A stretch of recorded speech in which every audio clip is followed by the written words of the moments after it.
Au bout d'une semaine, je crois que j'avais réussi à avoir 1000 abonnés. Ok. J'avais été super vite et j'avais déjà fait 3 leads. Ok. C'était un truc de ouf. J'ai eu énormément de problèmes judiciaires parce que je cassais la mâchoire à des gens pour aucune raison. Il ignorait que c'était impossible, alors il l'a fait. Ça, c'est Mel. Tu vas à une conférence, tu parles devant 3000 personnes. Mais si tu fais une vidéo sur LinkedIn, en une vidéo, tu peux avoir 100 000 personnes qui te voient. Bien sûr. Et le premier mois, j'ai fait 5 500 €. Bienvenue les amis. Salut. Merci.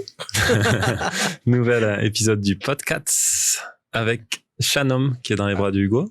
Tu veux te présenter à la caméra? Hop là. Hop là. On est 4 aujourd'hui. Ouais, on est 5 quand même. Ah oui, 5. Bah oui. On a 3 invités aujourd'hui. Donc Shannon qui a un British short hair. Non, même pas short hair, long hair. Je sais pas s'ils sont shorts ou s'ils sont longs, mais en tout cas ils sont sur mon polo. Ok, et comme d'hab, le gros wyvern qui est derrière, qui commence ou finit sa sieste, je sais pas. Oh, sa vie est une sieste. Elle n'a pas de début, elle n'a pas de fin. Et du coup, lui, c'est un Scottish Fold. On peut le voir à la pliure de ses oreilles. Et nous avons aussi Le plus important, la plus importante. que l'on a gardé pour la fin, C'est ça, comme d'hab. Mélanie. qui est Moi, je suis dirigeante d'une agence de personal branding vidéo. Ok. On en reparlera, je pense, pendant... Moi, je croyais qu'elle allait me dire que je suis un Scottish Fold, moi aussi. Je suis pas une race de chat. Pas encore. Ok, donc on a 2 félins et une humaine en invité aujourd'hui. Et du coup, je suis avec H, mon associé et ami. Ok. Enchanté. Et puis moi, vous me connaissez déjà, Hugo de Remote Revolution. Ok. Alors, comment ça va? Eh bien, très bien, et vous? Très bien. C'est un plaisir, c'est mon premier podcast à 3 personnes. Ok. D'habitude, je fais toujours en binôme Ok. à 2, avec un interviewé et puis Et tu un réponds... host. Ok. C'est toi Ouais. qui interviews généralement ou c'est toi qui te fais interviewer? Ça dépend. Ok. Ça dépend des fois. Ok. On inverse. Ça fait les deux? Ok. Voilà. Mais Et- du coup, ouais, c'est une première fois, donc c'est cool. Ok. T'en as Ok. fait où? T'en as fait ici à Bangkok ou à Dubaï ou... À Paris? Les podcasts, pour l'instant, j'ai fait à distance. Ouais. J'ai fait à Paris et à Bangkok. Ok. Voilà. Mais j'ai beaucoup fait à distance. Moi, je fais beaucoup de choses à distance. Ok. Parce que je bouge pas mal. C'est où distance? Je connais pas cette ville. Alors, c'est avec un ordinateur. Ah Ouais. Putain, je croyais que c'était Ouais. une ville où il y avait un studio de podcast. Non. Ok. T'es pas trop technologique. Possible. toi, Ouais, pas trop, ouais. non? Ok. Donc, podcast sur Zoom, quoi, ou sur Google Meet, quoi. Ouais, ils ont un logiciel, tu vois, spécifique, et puis on le fait comme ça. Ok. Et ça marche bien aussi quand t'es qu'en format podcast et t'as pas besoin de la vidéo. Mm. En soi, C'est pas c'est- iCam le logiciel? Ça te dit rien? j'en ai aucune idée. Ok. C'est pas moi qui l'utilisais. Ok. Très bien. Je t'avoue. En remote, du coup. Ouais, en remote. C'est Ouais. fou, hein, ce monde, on peut tout faire en remote. C'est incroyable. Ouais, on peut vraiment tout faire en remote. Ça fait combien de temps que tu gagnes de l'argent en ligne, à distance, comme ça, en remote? On va dire, ça fait 2 ans, vraiment. Ok. Parce qu'avant, j'étais salariée, donc Ouais. j'avais un side business, mais bon, ça fonctionnait pas de la même manière. Sérieusement Ouais, depuis 2 ans? Ouais, sérieusement depuis 2 ans, où vraiment, Ok. j'en vis totalement. C'est ce que je fais H24. Ok. Tu vois, c'est vraiment mon activité principale.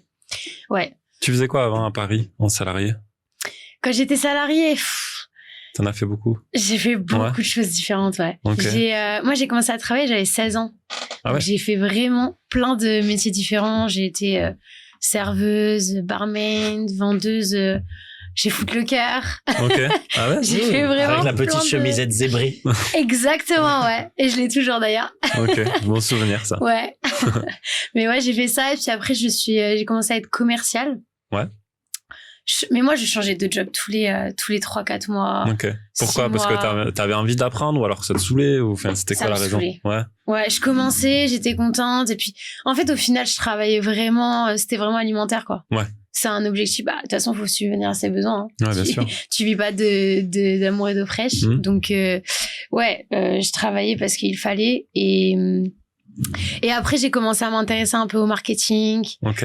et je me suis formée. Puis en parallèle, j'ai commencé à lancer des business, des choses comme ça, des business qui n'ont pas forcément marché. Ok. Mais ça a commencé comme ça. Qu'est-ce qui t'a mis le pied à l'étrier? Enfin, ça a été quoi ton déclic je sais pas, le premier marketeur que t'as vu qui t'a inspiré ou quelque chose comme ça?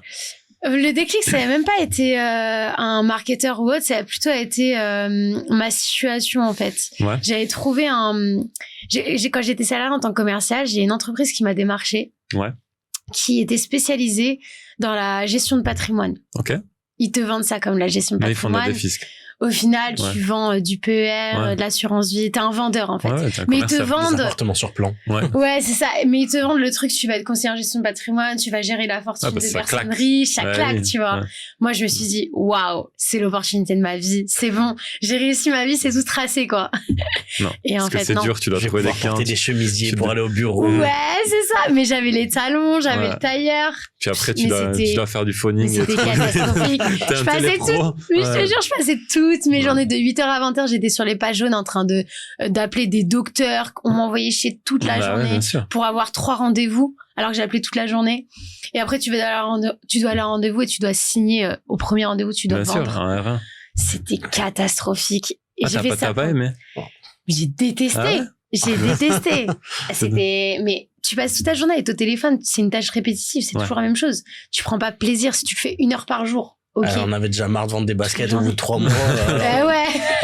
Faire 800 appels dans la journée. Bon, après, c'est pas le même salaire non plus. Tu gagnes plus. Ouais, tu prends. Ah, ça dépend si tu fais Tu des prends ventes ou plus. pas, parce que dans Moi, ces je prenais activités-là, plus, ouais. souvent, Il y en a plein qui gagnent pas, ouais. c'est grave de la com. En non plus, t'étais Ouais. Des fois, t'as c'est même que pas à de la com. fixe. t'étais que payé à ton quoi. Ah oui, ouais, t'es ouais. indépendant, Ouais, mais bien t'es sûr. traité comme un salarié. Si tu pars trop tôt du bureau, on te critique. C'est Si ça. tu Ouais, pars, on bien te sûr, bien juge. Alors, faut que tu partes le plus tard possible et que t'arrives le plus tôt possible Ouais. et que tu fasses le plus de calls possible, tu vois. C'est Au lieu ça de la mettre règle. Au lieu de mettre en avant l'efficacité, ils mettent en avant le temps passé. Genre ça. Ouais. Exactement. Aucun, Le temps aucun passé sens. et le plus d'argent que tu fais, le plus de ventes et ouais, c'était enfin franchement. Ah ouais, donc Après, du coup, ça c'est- veut dire qu'ils vont mieux considérer une personne qui a passé 12 heures Ouais. pour faire une vente, alors qu'une personne vient, elle est efficace, bim bim, elle fait 3 appels, un rendez-vous, une vente. Ils vont dire ça. Bah, ils vont me dire passe plus de temps. Ok. Comme ça, tu feras plus. Tu vois, c'est. Après, c'est franchement ce. Ça a business été model-là, formateur. Enfin, Ouais. Là, franchement, ça a été horrible dans le sens où c'était dur à vivre. Bien sûr. Chaque jour, franchement, j'y allais à reculons, quoi. Et après, bah, j'étais indépendante, donc t'avais pas le choix d'y aller, tu vois. Ouais, bien sûr. Et j'ai fait ça pendant 1 an. Et non, ça a c'est été pas mal. hyper hein, parce que formateur. le turnover, c'est. Alors, normalement, les Ah, gens, c'est ils 2 viennent, mois. ouais, même C'est pas. 1 mois, 2 mois, enfin, Ouais, même 2 ça, semaines, c'est- j'ai envie de dire. C'est les Ouais. activités avec le churn le plus Ah, mais c'est- élevé au monde. Mais c'est catastrophique. Et puis même les pratiques, elles sont douteuses, franchement. Elles sont très Parlons-en. douteuses. Elles sont très très douteuses. Tu vends des trucs, tu fais des promesses qui sont à la limite de l'illégal. Ok. C'est vraiment à la limite de l'illégal, ce métier-là. Ok. Après, il y en a plein qui font de l'argent, mais il y en a plein qui ont été interdits chez des assureurs, interdits Ok. chez des banques. Ah, ils perdent tellement... la carte de Mais oui, parce qu'en fait, mandataire. L'objectif, c'est quoi? C'est, tu fais un call, tu prends un rendez-vous. Au premier rendez-vous, le mec, il te connaît pas, il doit placer 1000 balles dans ton assurance vie. Bien sûr. Il le fait, sauf qu'au bout d'un mois, il se rétracte. Et du coup, les assurances, elles détestent ça. Bien sûr. Parce que, bah, au final, elles passent leur temps à faire des rétractations, ils perdent de l'argent en gérant tout cet administratif-là. Et ouais, c'est catastrophique. Franchement, c'est catastrophique. Ok. Des bons souvenirs. Première expérience dans la vente, pas forcément. C'était pas ma Fructueux. première, j'étais commerciale avant, mais Celle-là c'était était- la pire. Ouais. C'était franchement Ok. la pire. Et, Et du après coup, c'est ça ça, qui t'a motivé à te dire faut que je fasse mon propre business. franchement, après, j'ai fait une dépression. Ah ouais? Ah ouais, à ce Ouais. point-là. Et j'étais en déprime totale pendant... Bah, en fait, après ça, je me suis dit, bah, en fait, non. Qu'est-ce que je vais faire de ma vie? Le commercial, ça me plaît pas. Ça, c'était l'opportunité de ma vie. Au final, ça a pas marché. Enfin, je me suis dit, mais en fait, qu'est-ce que je vais faire, quoi? Je change de job tout le temps. J'arrive pas à me sentir bien dans un job. Et en plus, j'aime travailler, tu vois. Ouais. Mais c'est juste que j'aime pas... T'avais pas j'aimais trouvé pas ce que je faisais, quoi. Ouais, bien sûr. Et pourtant, je suis une bosseuse. Quand je m'y mets, je me donne à fond. Je fais les Ouais. choses avec le cœur. Je fais en sorte de satisfaire tout le monde. Et du coup, je me suis remise en question pendant 3 mois. J'ai rien fait. J'ai plus rien fait. Ok. Pendant 3 mois, je vivais sur mes économies. Et en fait, le fait de tomber bas comme ça, bah, j'ai commencé à regarder des trucs sur YouTube, à regarder des trucs sur Insta. Et j'ai commencé à me dire, ah, mais attends, il y a l'entrepreneuriat, il y a une option. Bien Et sûr. c'est là que j'ai commencé à m'intéresser à ça. J'ai repris un job dans la gestion de patrimoine. Ok. Mais pas du tout pareil. C'était une petite start-up, donc je m'occupais de tout. Je faisais du recrutement, du marketing. Ok. Je faisais du commercial, je faisais vraiment de tout. Donc c'était grave cool. En mode assistante de direction, quoi, quelque chose. Ouais, un peu plus que ça. Ouais. C'était limite, mais c'était un peu, on va dire, c'était un peu ça. Et c'était grave cool. Et du coup, après, en parallèle, j'ai développé mon projet. Ok. Et t'as réussi à faire les deux, genre rester salarié et créer ton side business J'ai créé plein de projets. J'en ai créé 5 en tout qui n'ont pas marché. Ok. Vas-y, dis. Ok. Liste-les. Pour débuter, j'ai voulu lancer une formation pour aider les femmes à devenir libres financièrement. Ok. Ce que je n'étais pas. Ok, donc tu l'avais pas fait, mais tu formais les gens. Donc je voulais former les gens. C'est comme le mec qui vend un livre pour gagner 20 €. Tu payes le livre 20 €, tu reçois le livre, il n'y a rien à l'intérieur. Mais lui, il a gagné 20 €. Exactement, ouais. Non, c'était une vraie formation. Mais en fait, je me disais, il faut que je lance un business qui me rapporte de l'argent. Le business en ligne, c'est facile. Donc, il faut juste trouver une formation et la vendre. Genre, c'était pas pour aider les gens, en fait, que j'ai fait. C'est con ce que je dis. Ah ouais, okay. Je suis honnête, mais c'était pour créer un business en ligne. Okay. Et donc, ça n'a pas marché parce qu'il n'y avait pas de pourquoi. C'était vide de sens, tu vois. C'était qui ton modèle à ce moment-là?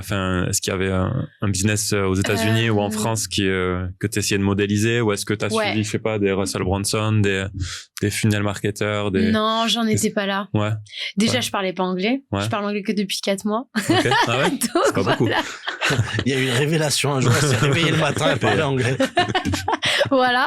Donc non, je ne parlais pas anglais. Donc le Russell Brunson, tout ça, je pouvais pas les comprendre. Okay. Mais non, ça a été plutôt Moi, j'avais l'envie de voyager, d'avoir une vie un peu nomade digitale, voyager, gagner de l'argent. Donc mes modèles, c'était un peu des pantalons petites... éléphants. Ouais. Manger des pâtes thaï sur le marché de Chiang Mai. Faire du trek. Non, mon rêve, c'était même pas ça. Faire du surf. C'était d'être sur mon ordinateur, au bord de la plage.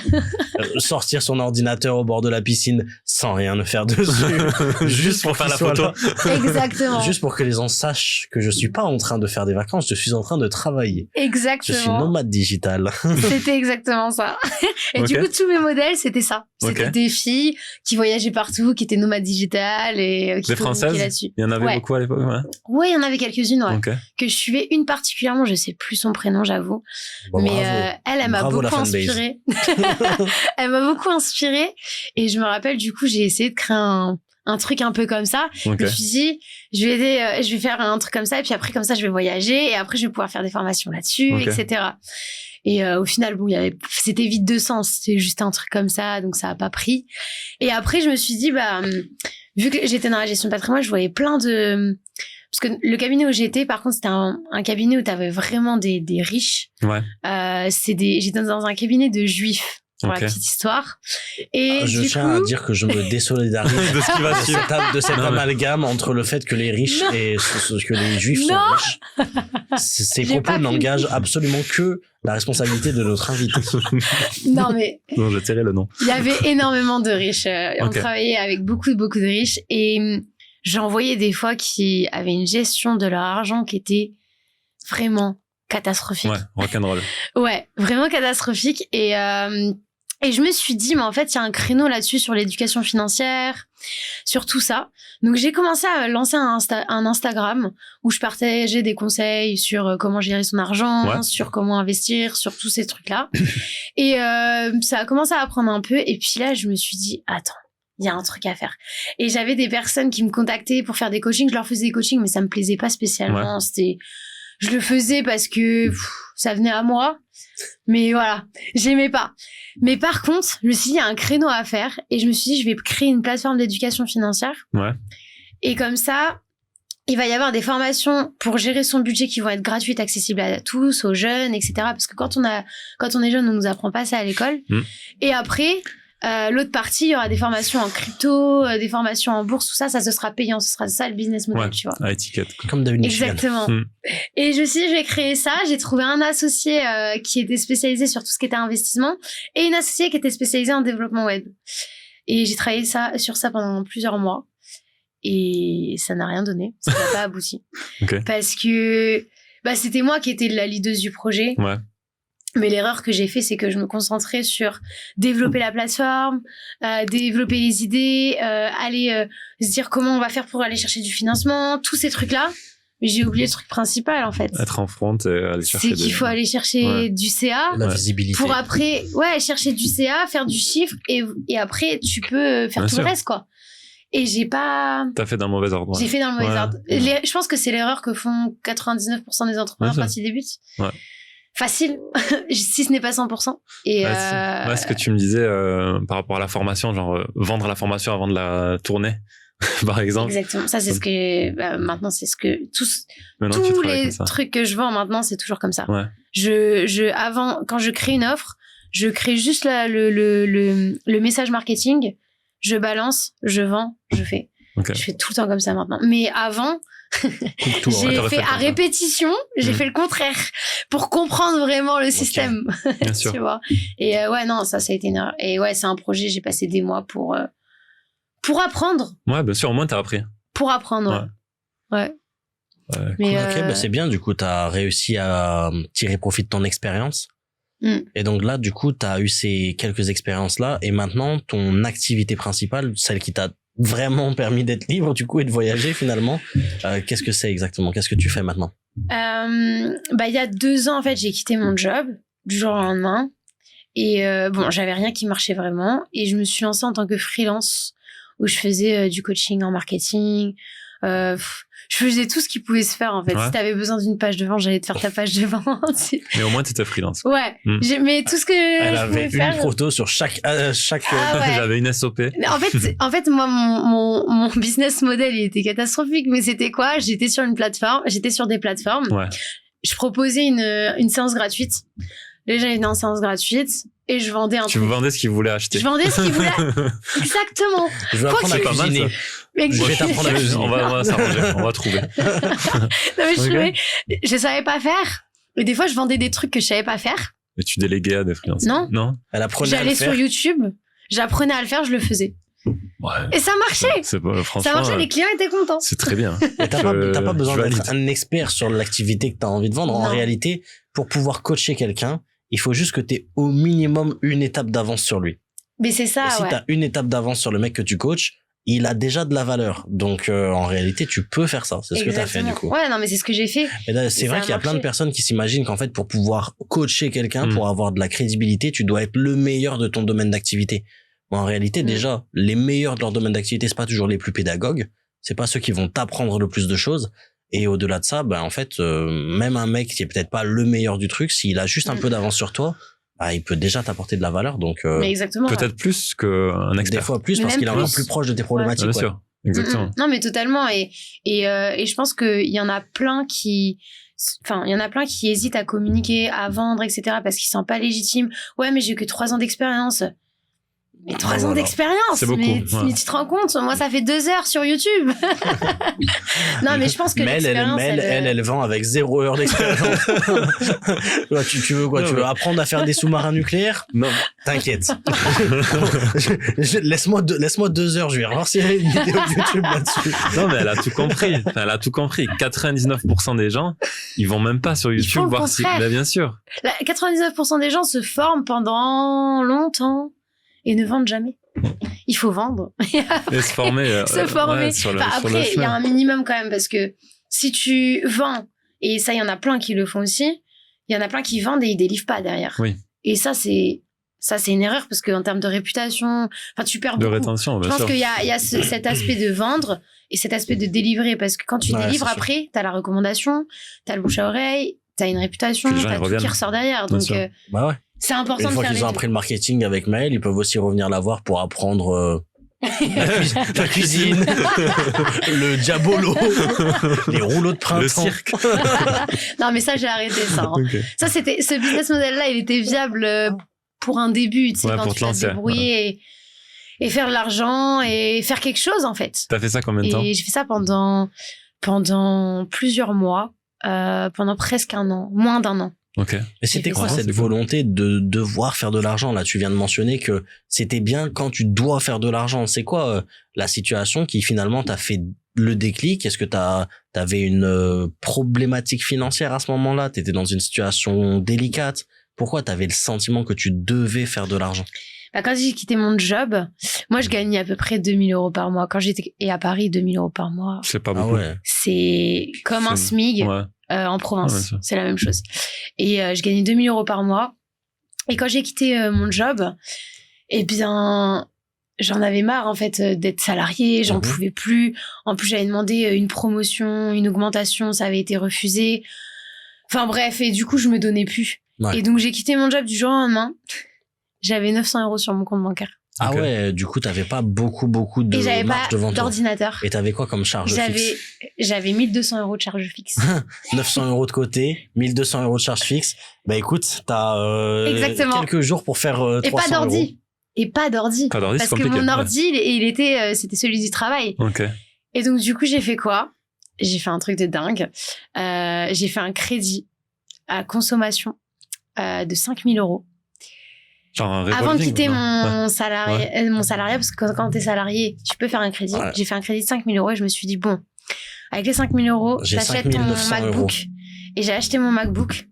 Et je me suis dit, bon, bah, le reste, c'est pour assurer le premier mois de vie, tu vois. T'as acheté un MacBook d'occasion ou un MacBook neuf? Neuf. Ah ouais, t'as vraiment pas un bon sens de priorité. Non, mais après... Elle voulait vraiment avoir son MacBook posé au bord de la piscine sur les photos Instagram. Parce que t'aurais pu acheter un Acer à 300 balles d'occasion et avoir les mêmes résultats. Non, vision long terme. Ouais, vous laissez mettre une grosse vision long terme. Un gros et moi, je marche à la pression, en fait. Et donc, du coup, j'ai investi. Et le premier mois, j'ai fait 5500 €. Let's go. Et ouais. Là, je me suis donné à fond, mais genre, j'ai donné tout ce que j'avais. Genre, c'était sur une plateforme genre Malte ou Upwork ou Fiverr ou c'était quoi? J'étais sur Malte, j'étais sur Superprof. Ok. Et honnêtement, c'est Superprof qui m'a... Et en fait, non. La petite anecdote, c'est un truc de ouf qui est arrivé. C'est qu'en gros, sur Superprof, je faisais des séances gratuites et je vendais des programmes de coaching à 500 €, 1000 €, enfin ça dépendait. Et j'étais en train de faire un coaching dans un café, dans une brasserie typiquement parisienne. Et t'avais une personne qui était en face de moi. Ouais. Et moi, je faisais mon coaching et tout. Et là, il m'interrompt et il me donne sa carte. Il me dit, contactez-moi. Je suis OK. Et du coup, je lui envoie un message. On se fait un call. Et il me dit, ouais, en fait, il venait de quitter, c'était un cadre qui venait de quitter son emploi. Et il me dit, ouais, bah écoute, là, je viens de quitter mon emploi. Moi, j'ai envie de construire ma boîte. Enfin, là, je suis en train de construire ma boîte. C'était vraiment un cadre qui avait déjà de l'argent de côté, qui était déjà... tout était solide pour lui, tu vois. Et il me dit, ouais, j'ai besoin d'un site internet, d'une image de marque, j'ai besoin d'une petite stratégie de com, etc. Je dis, OK. Je dis, bah écoute, je reviens vers toi. Et bon, j'avais déjà fait 2-3 sites et tout, hein. J'avais déjà fait 2-3 trucs et tout. Et je me dis, OK, bon, comment je peux faire ça? Donc, je fais un devis. Et le devis, il était de 4500 €. Je vais en rendez-vous, je dis, bon, là, meuf, c'est qui tout double? Et ça a marché. C'est passé? C'est passé. Il a pris. Et donc, du coup, j'ai fait 5500 € parce que j'avais fait 1000 balles de vente à côté.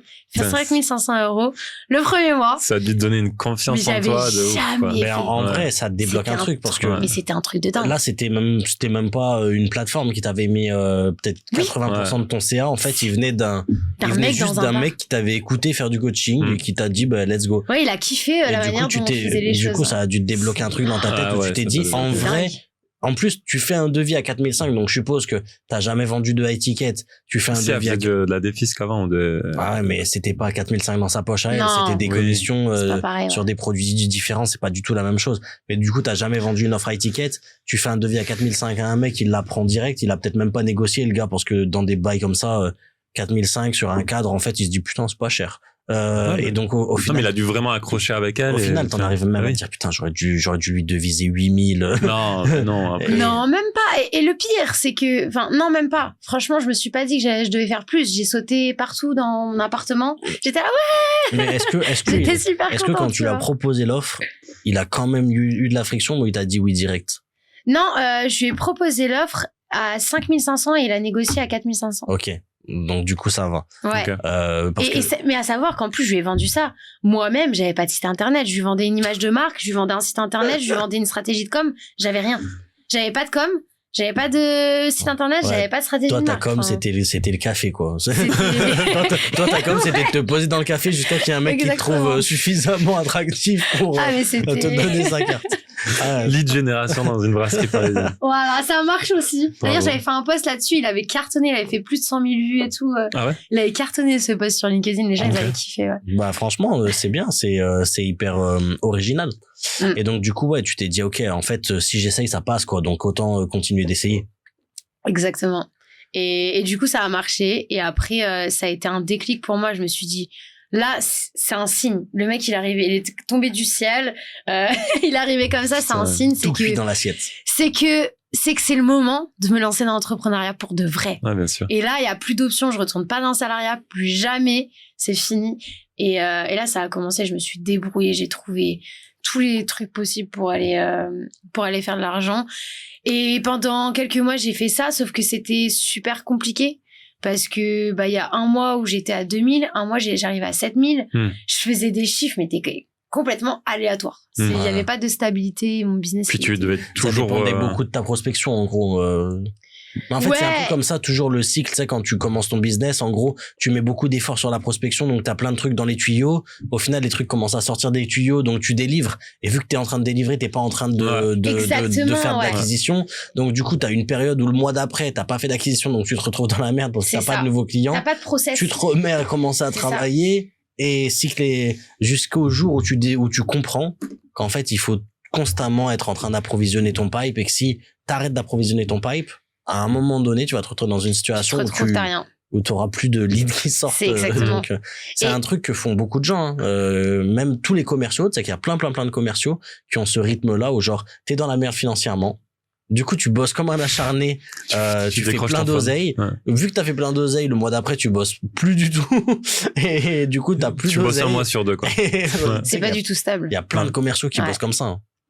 Ouais, mais le pire, c'est que quand t'es dans cette situation aussi, quand t'es freelance, ça, je pense que c'est un problème qui doit être commun chez les freelances, mais c'est que quand tu proposes plein de prestations différentes, c'est catastrophique parce que ton process, t'en as pas. Ah ouais. Et t'as des offres complètement. Moi, je pouvais très bien te faire des flyers, comme te faire une page de vente, comme te faire un coaching. C'était catastrophique. Je faisais tout et rien. Tu mangeais à tous les râteliers. Mais grave, mais c'était catastrophique. Et parce que je voulais une avance marketing. Ah ouais, c'était ça. Ouais. Là, fallait que je m'assoie et que je me dise, vas-y, Mel, faut te poser là. Mel, assieds-toi, faut que je te parle. Il faut que tu changes le paradigme dans lequel tu te trouves. Mais grave. Non, mais ok, grave. Bon, écoute, finalement, les résultats sont plutôt cool. Donc là, t'as ce petit moment où tu fais un peu tout et n'importe quoi, tout ce qui peut te générer de l'argent. Et comment tu passes de one-stop shop, Mel de la brasserie qui vend tout ce que tu as besoin d'acheter à business en ligne, je suis en Thaïlande, je suis à Dubaï, je vis ma best life. Qu'est-ce qui s'est passé entre ces deux étapes-là? En fait, je me suis posée et parce que j'étais trop anxieuse par rapport à toujours aller chercher de nouveaux clients et puis c'était difficile à gérer différentes offres. Donc du coup, je me suis posée, je me suis dit, bon, là, il faut que tu fasses un truc qui marche vraiment. Un vrai business. Ouais. Tu développes pas juste une activité de freelance, quoi. Et donc, je me suis inscrite à une formation. En fait, je m'étais inscrite sur un formulaire d'un mec qui vendait des formations pour faire une agence SMMA. Ok. Et il y a un mec qui m'appelle, un closer. Et j'ai eu un super feeling avec le closer. Bon, c'est leur rôle, mais j'ai eu vraiment un super feeling avec lui, mais c'est même un ami maintenant. Donc, ça a été... Des closers, lui. Ok. J'ai plein d'amis. J'ai beaucoup d'amis qui me rapportent beaucoup d'argent. Mais non, franchement, j'ai eu vraiment un bon feeling avec lui. Et puis, du coup, la formation, je savais qu'il vendait, je savais qu'il y avait qu'un quart qui pouvait me correspondre, mais je me suis dit, faut que tu mettes de l'argent dans quelque chose. Ok. C'est encore le même système que le MacBook. Okay. Il fallait que je mette de l'argent dans quelque chose pour changer quelque chose, tu vois. Okay. Et donc, j'ai mis l'argent dedans. Et du coup, c'était quoi la formation? Pourquoi tu dis qu'il y avait qu'un quart qui t'intéressait? Parce qu'il y avait une grosse partie il y avait une partie mindset, il y avait une partie... Bon, le mindset, c'est toujours bien, mais moi, aujourd'hui, j'estime que les formations mindset, c'est cool, mais vraiment pour se développer, c'est être dans l'action, avoir un coach. Alors, attention, parce qu'il a fait une formation mindset, lui. Ouais, non, mais c'est bien, mais ça dépend à quel stade t'es, tu vois. Ça dépend à ton stade. Oh, non, mais bien sûr. Ça fait jamais de mal, en fait, de se ranger un petit module mindset au début. Ça te met dans les... Moi, quand tu commences je le fais avec ouais. les podcasts, tu vois. Faut avoir un module mindset dans tout ce que tu fais dans la vie. Tu module mindset. En apéritif, module mindset. C'est ça. Toujours. Non, mais ça, c'est super important. Ouais. Mais bref, non, la formation, ce qui m'intéressait dedans, c'était justement faire un business sur une niche précise avec un produit à étiquette. Et donc, du coup, quand j'ai fait ça, ça m'a permis de me remettre en question, de me dire qu'est-ce que je vais faire, qu'est-ce que je peux mettre en place, etc. Combien t'a coûté cette formation? Pas grand-chose. Elle m'a coûté, je crois, 1 000 €, un truc comme ça. Moi, j'avoue, c'est pas grand-chose. Non. Tu veux disclose quelle était la formation que t'as faite? Je sais plus le nom. Ok. T'as pas marqué. J'ai un problème. De rien, non, mais j'ai un problème avec les noms. J'ai un problème avec les noms et je sais plus le nom de cette formation. Non, mais c'est quoi le nom de cette? Je sais plus. Mais bref. Ça s'appelait pas Remote Revolution? Non, je crois pas, non. Non. Non, c'est pas ça. Ok. Non, mais c'est nous, c'est pour il est bête, t'es charré. Non, c'est pas ça. faire un placement de produit. C'était le placement de produit, je comprends bien. Et non, j'ai fait cette formation et puis du coup, après, je me suis posé la question, je me dis, qu'est-ce que je pourrais proposer comme une seule offre niché, quoi. Niché, avec une vraie problématique, quelque chose que je peux résoudre et qui te plaît aussi sur le long terme. Qui correspond à mes compétences, etc. Et ça faisait un moment que j'analysais LinkedIn. Et que je me disais, il faut que je communique là-dessus, j'aime bien comment c'est. Et du coup, j'ai décidé de lancer une offre spécialisée sur LinkedIn, donc acquérir des leads sur LinkedIn grâce au personal branding et la prospection. Sauf que moi, j'étais pas sur LinkedIn. Donc j'ai lancé cette offre. Et en même temps, je me suis lancée sur LinkedIn. Donc, je savais même pas si ça pouvait marcher. Du grand mail, quoi. Voilà. Comme d'hab. Pour l'instant, on commence à me connaître. Pour l'instant, on arrive dans un pattern répétitif. Mais en fait, c'est jusqu'au bout, c'est répétitif, mais ça marche. Tu veux citer Einstein ou pas? Alors, Albert Einstein disait que la folie, c'est de faire tout le temps la même chose en s'attendant à des résultats différents. Ouais, ça marche. Mais oui, donc j'ai recommencé le même processus. Et d'ailleurs, le plus fou là-dedans, c'est même pas ça. Le plus fou là-dedans, c'est que avant de me lancer, j'ai lancé un événement.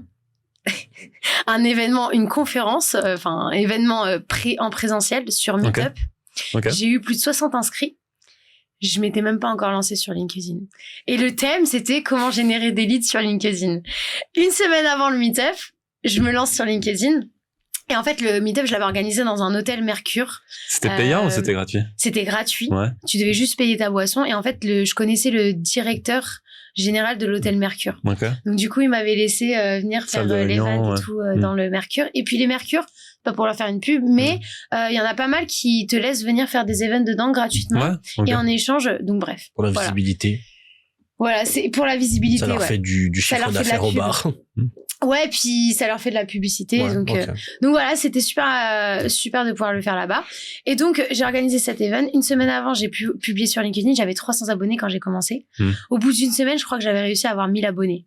J'avais été super vite et j'avais déjà fait 3 leads. C'était un truc de ouf. Et je fais l'event.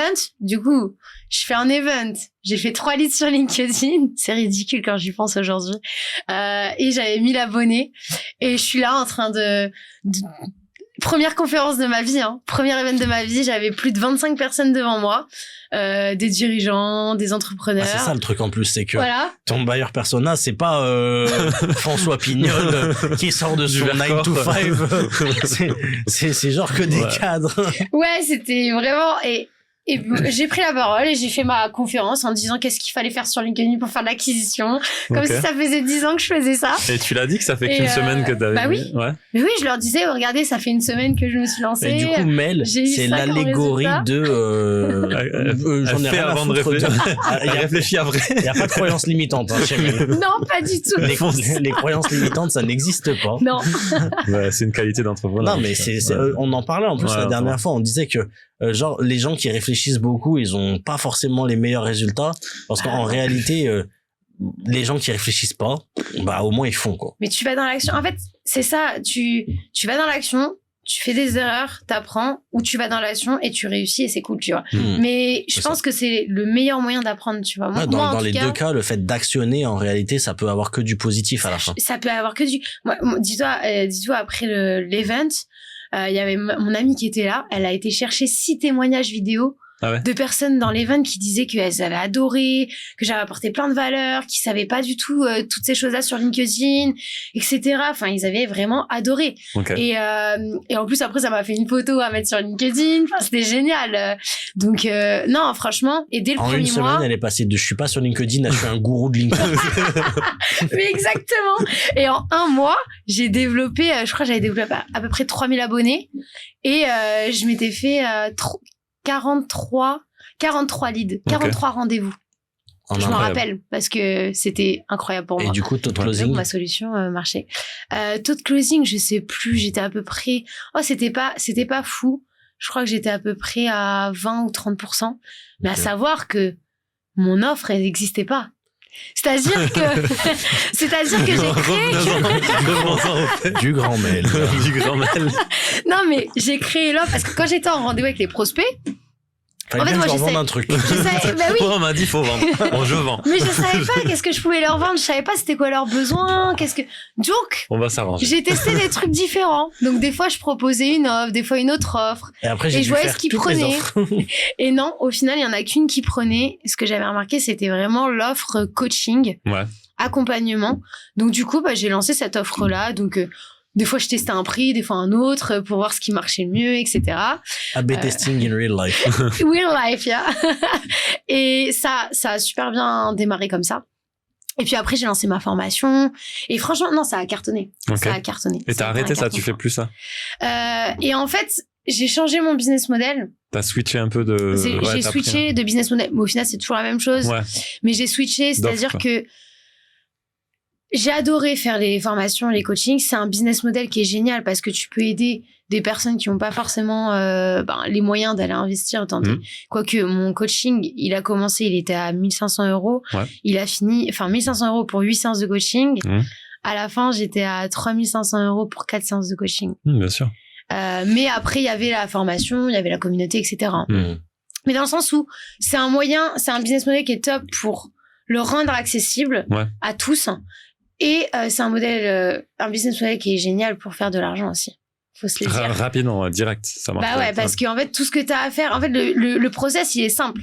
Tu fais de la communication, tu fais de la prospection, tu génères des rendez-vous, tu vends et that's it. En fait, il y a un truc qu'il faut préciser quand même parce que là, ça a l'air très simple quand on entend mail, mais c'est que t'avais quand même une grosse plus-value qui était que t'avais aucun mal à aller générer du lead parce que tu sais communiquer et que tu sais gérer ton exposition sur les réseaux, etc. Donc en gros, ta plus-value à toi, c'est que t'as de la personal brand, tu sais comment la créer. En gros, t'es arrivé sur LinkedIn, t'es passé de 0 à 3000 en 1 mois et que du coup, on en revient en fait que si t'as pas l'attention, si t'as pas d'audience, tu fais pas l'oseille. Alors oui, ce business model là, il est simple dans le sens où parce que tout business model, t'as besoin de faire du lead, t'as besoin de faire des ventes. Ouais, c'est ça. Donc dans le sens, ce business model là, il est plus simple que d'autres business models. Tu vois ce que je veux dire? Mais bien sûr, le business c'est dur parce qu'il faut générer du lead, il faut faire des ventes. Mais à partir du moment où tu génères des leads et tu génères des ventes, derrière quand t'as un business model agence, c'est plus compliqué. Ah, c'est sûr. Tu dois faire la prestation, etc. Là, après avoir fait les ventes, t'as pas grand chose à faire. T'as pas grand chose. T'as le suivi à faire, mais c'est facile. C'est un business, entre guillemets, facile. Ouais, pour le coup, c'est vrai que ce modèle de business-là est plus facile, mais il est exposé aux mêmes problématiques que tous les autres business qui sont, bien évidemment, comment je fais pour rentrer des leads dans mon pipe. Exactement.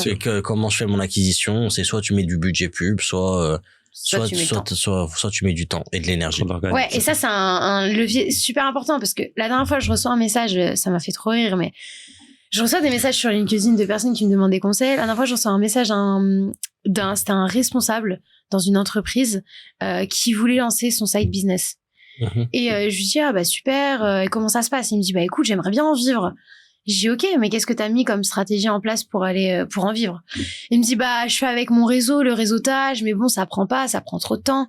J'ai dit, ok, qu'est-ce que t'as mis d'autre en place? Il me dit, rien. J'ai dit, est-ce que tu fais de la prospection? Il me dit, non, j'ai pas le temps. Du coup. T'as pas le temps. Attends, mais quoi? Et du coup, je lui dis, écoute, je dis là, t'as 2 solutions. Première solution, tu prends une agence marketing ou un freelance, tu le rémunères et il te fait ton acquisition. Ou soit, t'as pas l'argent et tu mets ton temps et tu t'imposes minimum 1 heure par jour ou 2 heures par jour avant le travail ou peu importe. Bien sûr. Et tu vas faire ta prospection. Mais je lui dis, ton business là, il n'existe pas. Sans prospection, il n'y a pas de business. Sans CA, il n'y a pas de business et t'es obligé de te sortir les doigts du cul. Je suis désolée de le dire comme ça. En fait, mais ça marche pas comme ça, tu vois. C'est vrai qu'il y a quand même beaucoup de gens et je pense que c'est aussi la problématique de notre époque. C'est que là, aujourd'hui, ça fait peut-être, 5 ans qu'on nous rabâche sur Internet que tu peux devenir libre financièrement, gagner 30 000 euros par mois en une demi-heure sur ton téléphone. Et en gros, je sais pas, mais ils l'ont peut-être tellement répété que les gens ils commencent à y croire. Et donc t'as des gens, c'est pas forcément les couteaux les plus aiguisés du tiroir, mais qui vont te dire moi je veux faire du business, mais je veux pas investir de temps, je veux pas investir d'argent, je veux pas mettre d'énergie, je veux pas parler à des clients. Ouais, je veux juste gagner 3 000 euros par mois. Du coup, je signe où? Ça marche pas comme ça. Réveille-toi d'abord. Wake up.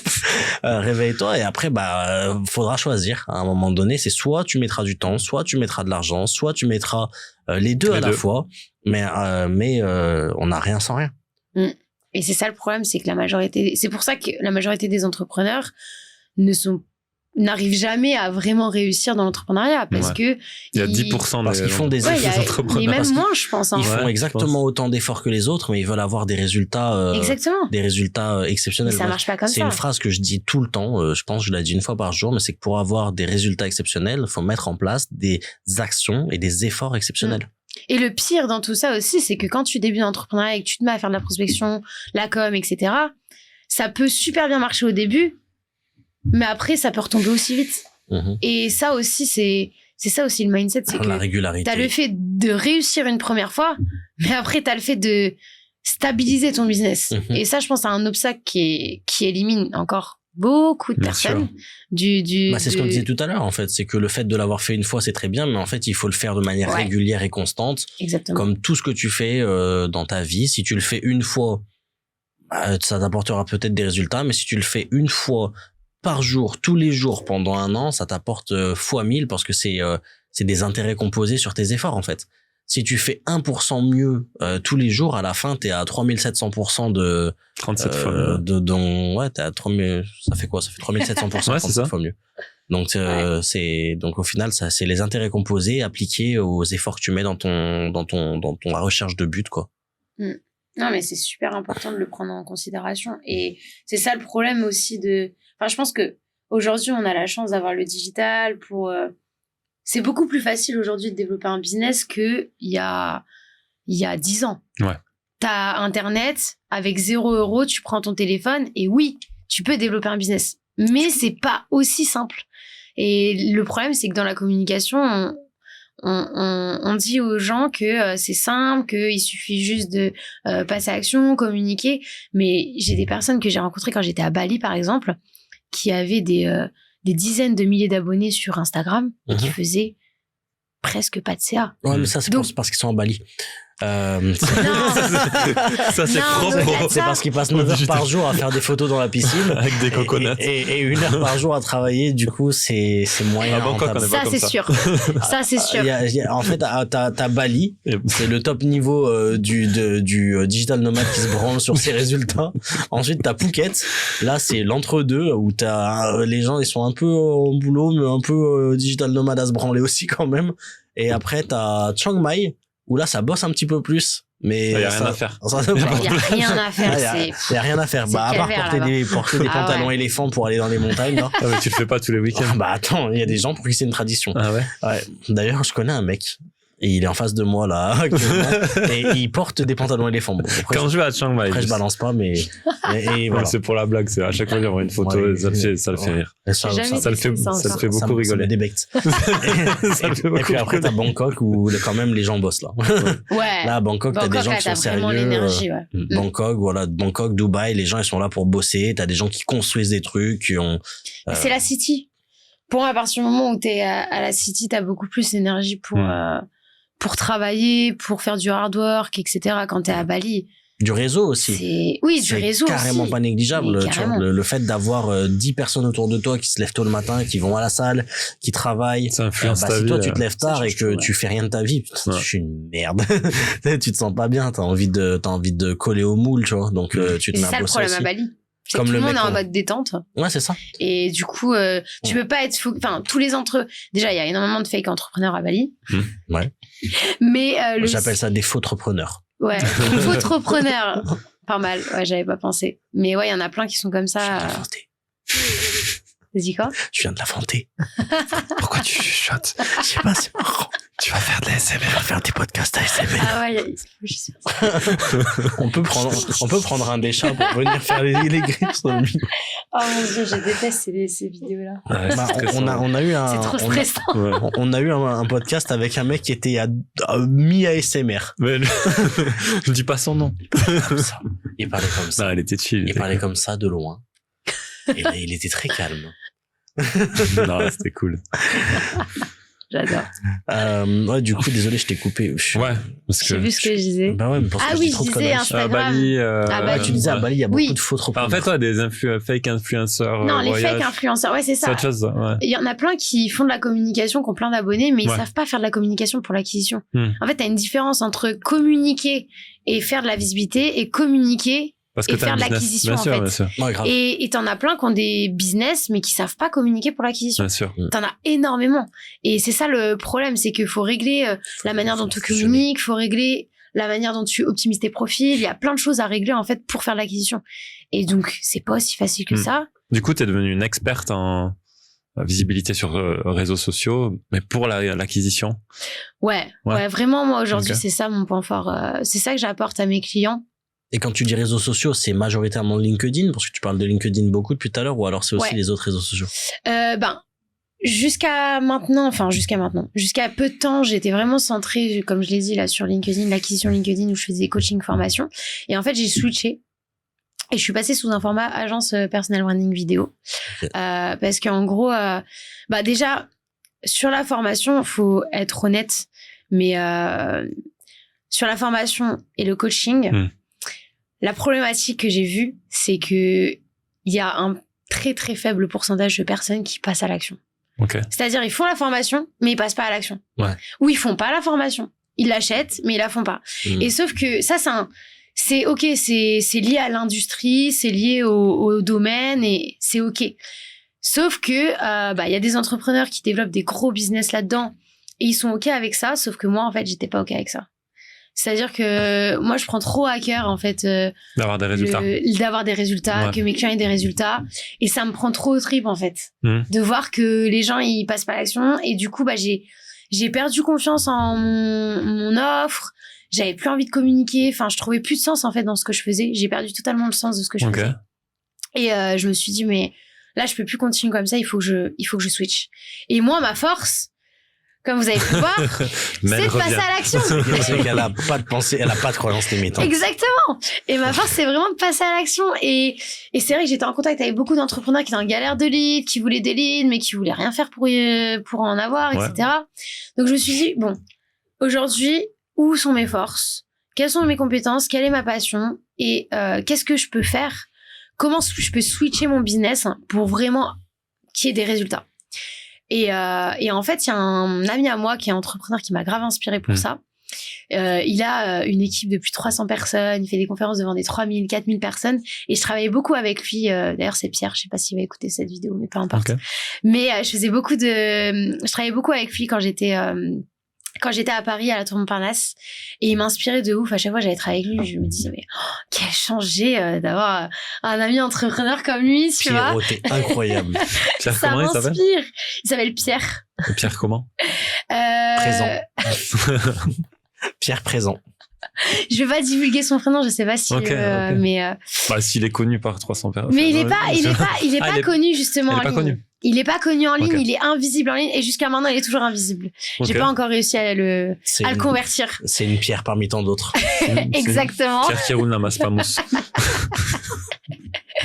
Et oui, et donc du coup il m'a grave inspirée et je me suis dit, mais ce mec, il a un business de ouf, il a un impact de ouf, il a vraiment un mindset en plus, une vie, c'est un vrai entrepreneur, il est super inspirant. Moi, en tout cas, il m'a inspiré à multiples reprises.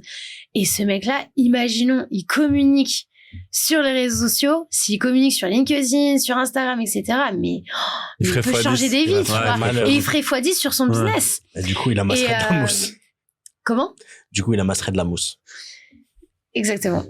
Et du coup, je me suis dit, mais c'est ça qu'il faut que je fasse, en fait. Parce que moi, ma force, c'est vraiment d'avoir développé mon propre personal branding.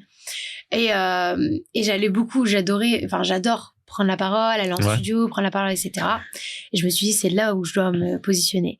Et donc, du coup, j'ai décidé vraiment de switcher en agence, ce qui correspond tout à fait à ce que je veux, parce que moi, ma force, c'est de passer à l'action. Ma force, c'est le personal branding, c'est l'acquisition. Et donc, je peux tout lier, en fait, là-dedans et vraiment d'aider les dirigeants d'entreprises qui ont déjà accompli quelque chose, mais qui ont envie d'avoir une influence beaucoup plus grande, qui ont envie de faire quelque chose de plus grand, en fait, d'avoir un impact plus grand. Et c'est pour ça que j'ai développé ça, en fait. Ok. Du coup, c'est des shorts, c'est des vidéos courtes, c'est ça? En gros, ouais, c'est ça. En fait, je fais une interview aux dirigeants en studio. Ouais. Et après l'interview, on met sous forme de short. Okay. Et on s'occupe de faire la rédaction, la publication des posts. Et en amont, on fait toute la stratégie aussi de marque personnelle du dirigeant. Ce qui lui permet d'avoir quelque chose de solide. Et donc ça, on le publie sur tous les réseaux sociaux. Ouais. Par contre, effectivement, le réseau qu'on privilégie, c'est LinkedIn. Okay. Parce qu'aujourd'hui, pour un dirigeant d'entreprise, LinkedIn, c'est... Ouais. Il y a des shorts sur LinkedIn aussi, ouais? Et ben, en fait, c'est pour ça que j'ai développé cette agence. Ouais. Parce que LinkedIn, depuis très peu de temps, il a développé le feed vidéo. Ok. Et l'algorithme a changé. Ça peut être ton message... c'est exactement mon message, c'est exactement pour ça que j'ai développé ça, parce que moi, en fait, j'ai développé moi-même mon personal branding vidéo, en fait.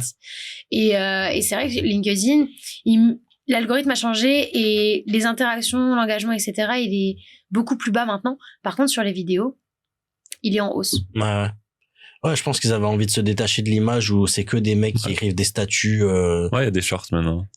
T'as la feed short. Ouais. Et il y en a encore très peu qui sont sur ce créneau. Ils ont capté que les gens, ils avaient 0 minute d'attention et qu'ils font que de scroller. Donc mais c'est ce qui marche aujourd'hui. Les gens, ils adorent la vidéo. Ils sont drogués par la vidéo. Ah ouais, on le voit avec TikTok. Ils arrivent plus à mettre leur attention sur un texte qui leur prend plus de 3 secondes à lire. Donc c'est pour ça qu'ils sont obligés d'avoir de la vidéo. Et tu développes le tien, du coup. Ouais. T'as combien de... Sur LinkedIn? J'ai 17 000 à peu près abonnés. Ah, ça commence à faire. Hein. Et du coup, tout ça en plus en audience qualitative, parce que il y a aussi la notion du fait que avoir 17 000 followers de 16 TikTok. Ans avec zéro buying power, c'est pas aussi rémunérateur que d'avoir 17 000 cadres chefs d'entreprise sur LinkedIn. 17 000 abonnés sur LinkedIn, c'est pas du tout pareil que 17 000 abonnés sur Instagram. Non, ça n'a c'est complètement rien à voir. La qualification des leads sur LinkedIn et des personnes, la qualité des personnes, c'est... Ouais, c'est sûr. C'est même pas comparable. Ça n'a rien à voir.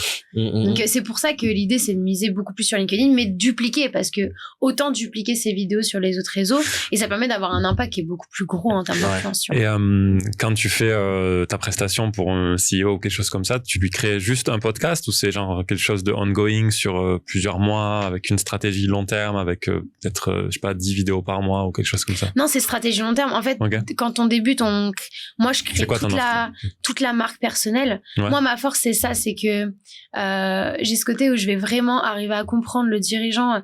Je suis hyper sensible. Ouais.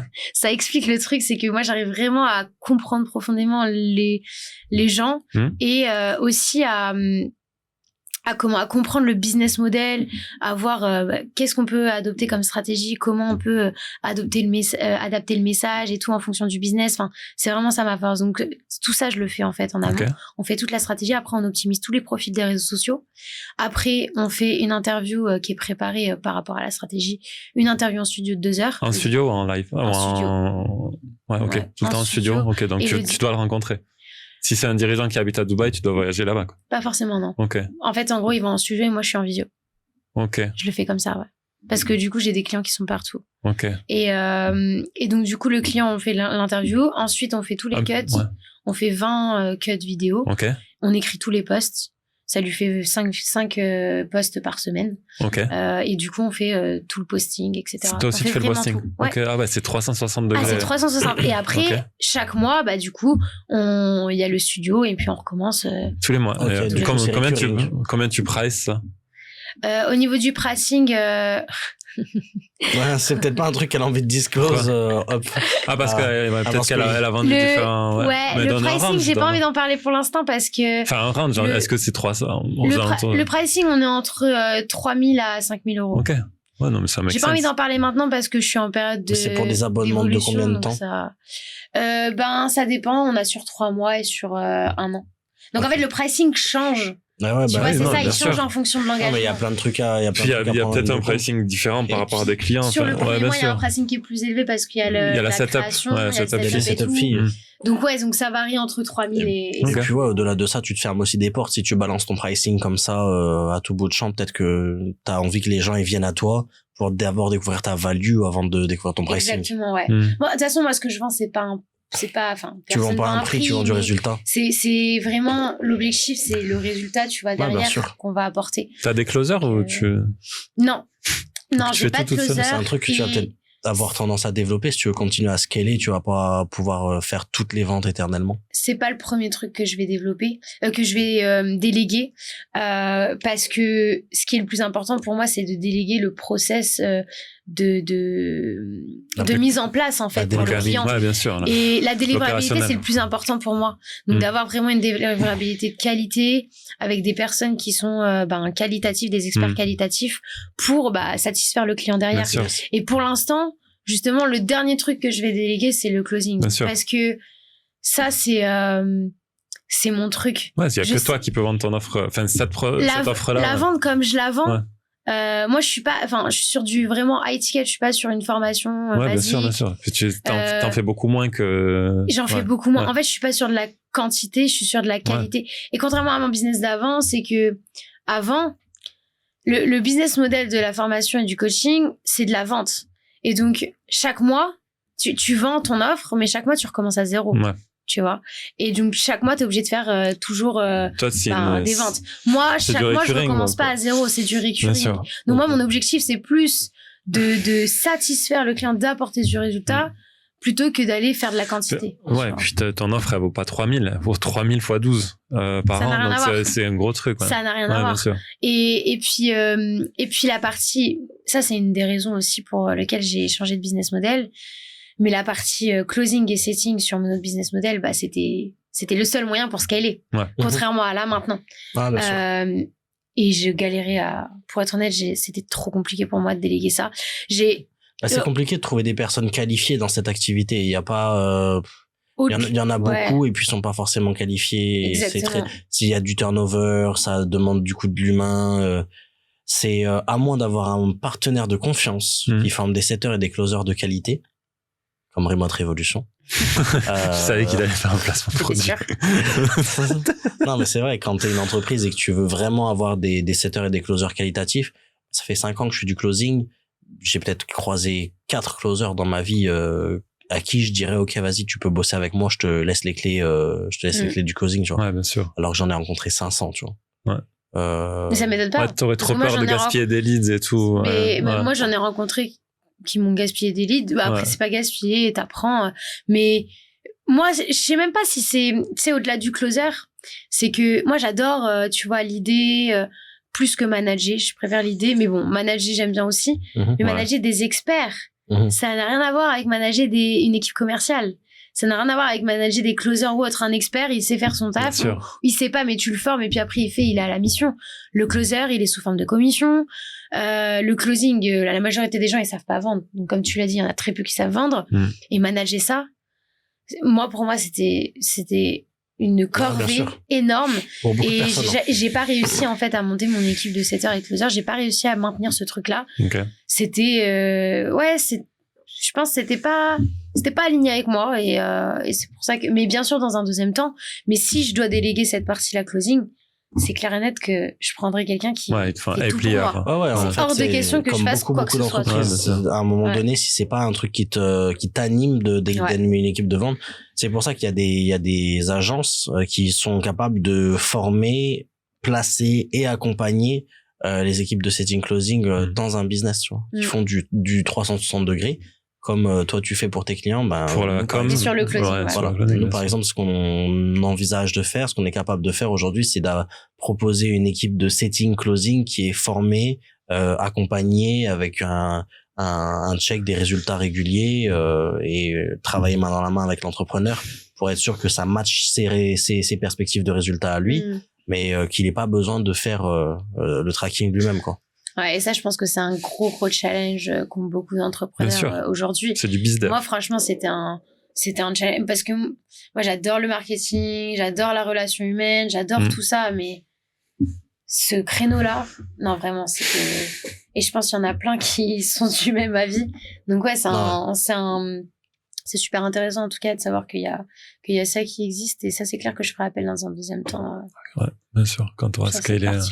Mais dans mon business model, c'est la dernière chose, c'est vrai que tu vas déléguer. Que je ferai, Parce que tu es dans un business model où la satisfaction client est 1000 fois plus importante pour pouvoir garder le client le plus longtemps possible. C'est ça. Et que du coup, le focus numéro 1, c'est la délivrabilité. Exactement. Et puis même, moi, mon personal branding est assez fort, et c'est vrai que, faire le closing avec moi, je pense que ce sera. C'est sûr que c'est. Forcément.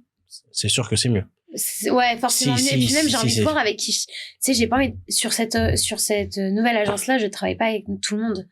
J'ai vraiment pas envie de travailler avec des clients qui me correspondent pas, parce que derrière, faut délivrer, et j'ai pas envie de collaborer avec des clients qui sont trop chronophages. Qui me correspondent pas, qui sont pas modernes, ou qui sont pas, non, je veux pas qu'on me mette des bâtons dans les roues, je veux vraiment que ce soit une collaboration et que ce soit. Ouais, qu'il te fasse confiance à 100%. Ouais, c'est ça. Ouais. C'est que ce soit porteur pour lui comme pour moi. Je veux prendre plaisir et je veux qu'il prenne plaisir. Ouais. Mais j'ai pas envie de me retrouver avec un business model où je me retrouve avec des clients où la connexion, elle est pas OK, quoi. Ok. Ça, c'est important pour moi aujourd'hui. Ouais.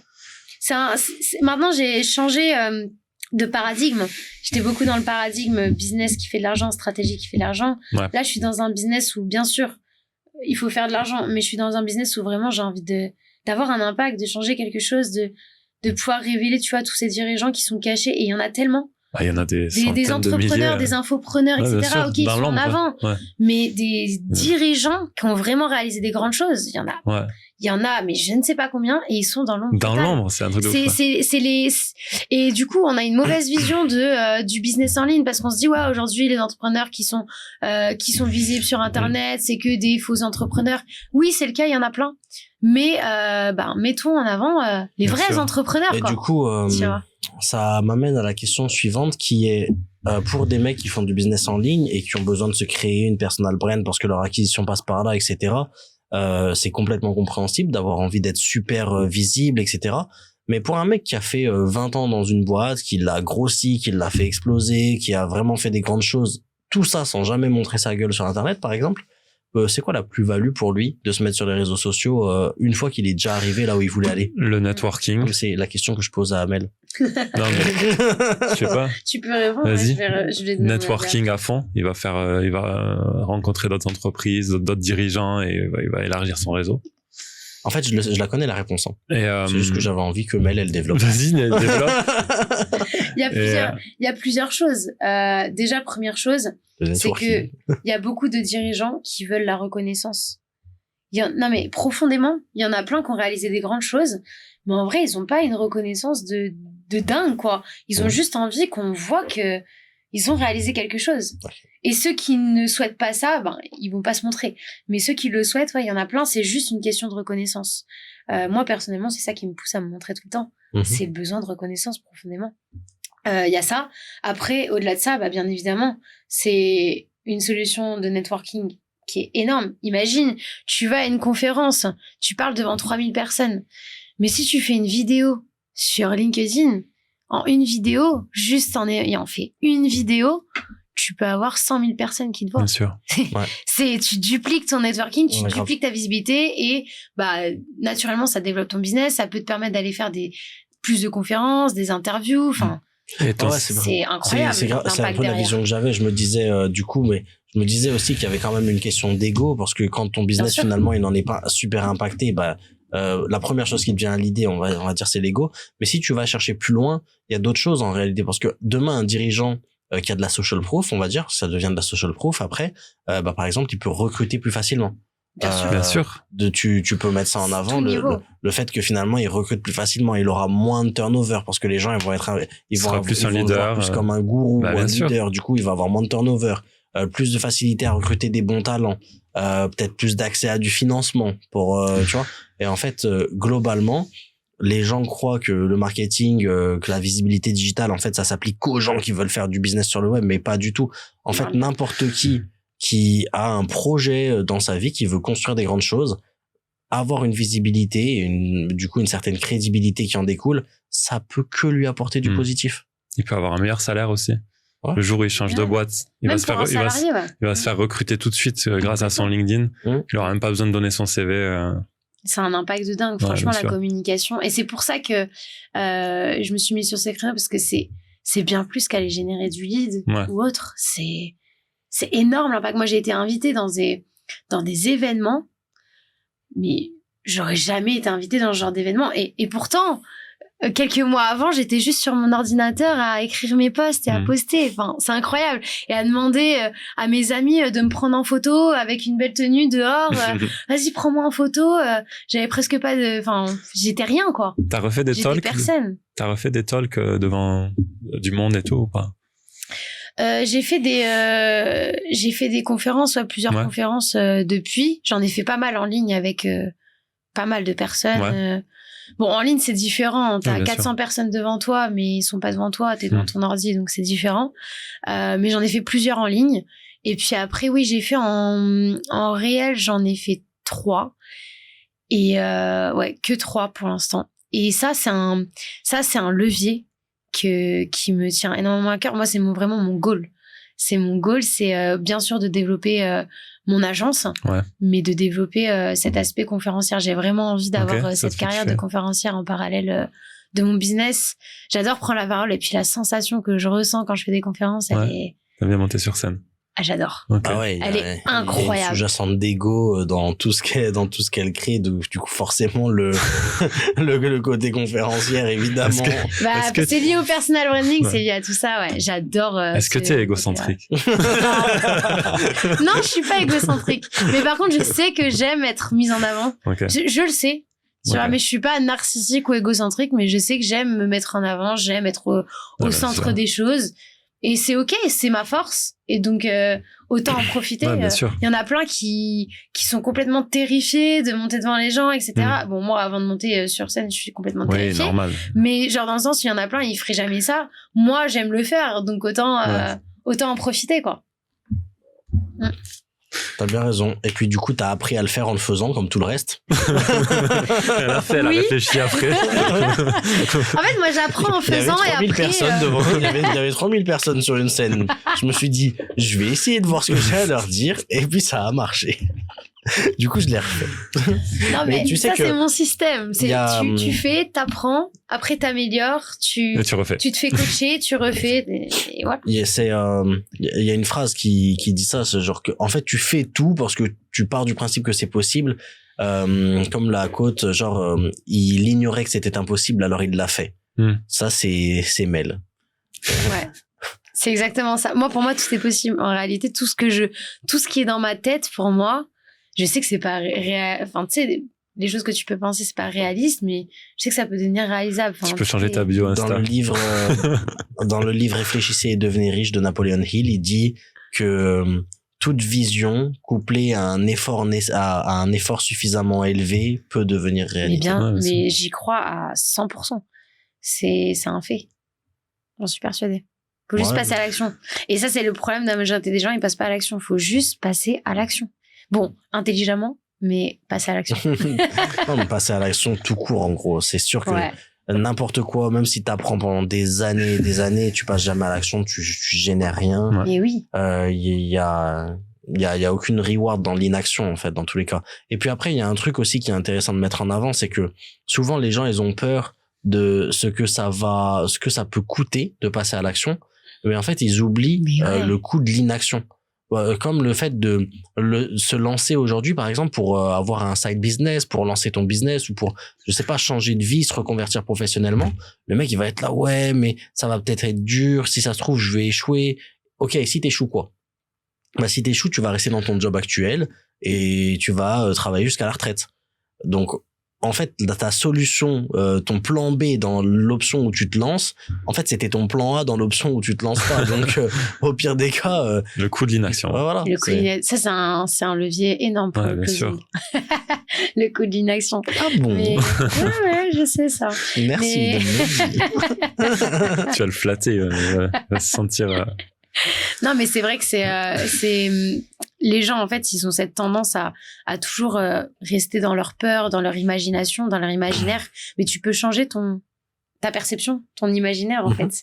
Et moi, j'ai l'habitude de, quand je suis un peu, quand j'ai un peu peur de faire quelque chose ou je procrastine un peu, ce que j'ai l'habitude de faire. Ça m'arrive. Ça va pas l'air. Pas souvent, mais ça peut m'arriver.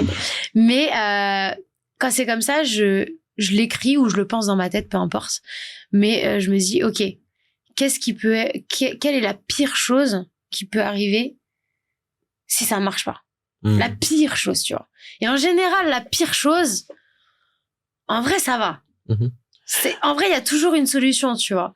Il y a toujours un truc. C'est comme quand j'ai quitté mon emploi, je me suis retrouvée avec 900 balles sur mon compte. La pire chose qui pouvait arriver, c'était que je retourne dans le salariat. En vrai, tu vois, c'était horrible. Mais en vrai, je vais pas en mourir, quoi. Ouais, c'est ça, bien hein. sûr. Tu vois, Tu retournes chez tes quoi parents, j'en sais rien. Enfin, c'est pas très grave. Non, mais c'est complètement ça. En fait, pour passer à l'action, il suffit d'arriver à un stade où le regret de pas avoir fait le truc en question te fait plus peur que la peur d'échouer elle-même. Ouais, bien sûr. Et en gros, il y a tellement de gens pour qui la peur d'échouer, elle est énorme. Mais en fait, ça vient aussi de l'éducation, ça vient aussi... Tu vois, tout à l'heure, on parlait du système éducatif, mais le système éducatif, il te module dans un sens où échouer, c'est mal, il faut toujours avoir juste, il faut pas essayer des choses si t'es pas sûr que ça va marcher. En gros, depuis qu'on est jeune, on nous fait croire que le fait d'échouer, c'est mauvais. Alors qu'en réalité, c'est pas échouer, c'est essayer et pas avoir trouvé du premier coup, en fait, tu vois. Donc, à partir du moment où tu arrives à te libérer de la peur de l'échec, en fait, tu te libères de tout le reste et tu peux faire tout et n'importe quoi. Le jour où tu comprends que chaque essai, c'est un pas de plus vers la réussite et que tu arrêtes d'appeler ça des échecs, que tu appelles ça des essais, ben en fait, tu deviens inarrêtable. C'est des apprentissages, c'est des leçons. Pour moi, c'est des leçons. Ouais. Moi, essai, tu vois, moi, j'utilise plus les leçons. Mais ouais, c'est des essais. Parce que leçon, ça part du principe qu'il n'y a pas de possibilité que ça arrive au succès. Alors qu'un essai, quand tu te lances dans un truc, si ça se trouve, ça marche du premier coup. Regarde, t'en es l'exemple vivant, tu vois. T'essayes un truc, t'as aucune data, tu sais pas, ça va peut-être marcher, ça va peut-être pas marcher. Voilà, t'essayes. Non, mais c'est ça. Mais au pire des cas, ça marche pas. Il faut pas justement, c'est ça le problème, c'est que les personnes, quand elles passent à l'action, elles se concentrent trop sur ce qu'elles veulent obtenir. Tu vois. Mais en fait, il faut juste se concentrer sur faire et se dire, OK, je fais et je vois ce que ça va donner et je vais ajuster pour obtenir ce que je veux obtenir, tu vois. Il faut se concentrer sur le process au lieu de se concentrer sur l'outcome. Exactement. Et en gros, si tu te concentres à 100% sur ton process et que 100% de ton énergie, elle est dirigée vers le fait de faire le mieux possible, ben, t'as des chances que ça marche. Et si ça marche pas, ben, c'est pas grave, parce que tu te reconcentres encore une fois sur le process, tu le modifies, tu fais en sorte de faire mieux. Et à un moment donné, encore une fois, avec les intérêts composés de l'effort, au final, tu vas finir par faire un truc qui sera peut-être pas parfait, mais suffisamment bon pour que ça passe et tu y arriveras. Mais si tu te concentres que sur l'outcome tout le temps, t'en oublies qu'en réalité, la manière dont tu fais les choses, elle peut être améliorable, elle peut être optimisable. Et donc, du coup, tu te mets dans des situations où tu laisses ton succès être dicté par la chance. C'est ça passe ou ça casse, au lieu de dicter sur l'optimisation processisée d'une source d'effort, tu vois. Ah non, mais je suis complètement d'accord avec ça. Et ça, c'est un gros sujet. Et ça, c'est du mindset, hein. C'est pour ça qu'être entrepreneur. Mais c'est pour ça que c'est important de faire un module mindset. En apéritif au resto, module mindset. Non, mais l'état d'esprit aujourd'hui, quand on est entrepreneur. C'est à la base de toutes tes actions. En fait, le truc, c'est que c'est ce que je dis tout le temps, mais tu peux avoir les meilleures stratégies du monde, la meilleure idée du monde, le meilleur produit, tout ce que tu veux. Mais si t'as pas l'état d'esprit. Bien sûr. tu vas pas appliquer, réussiras jamais, en fait.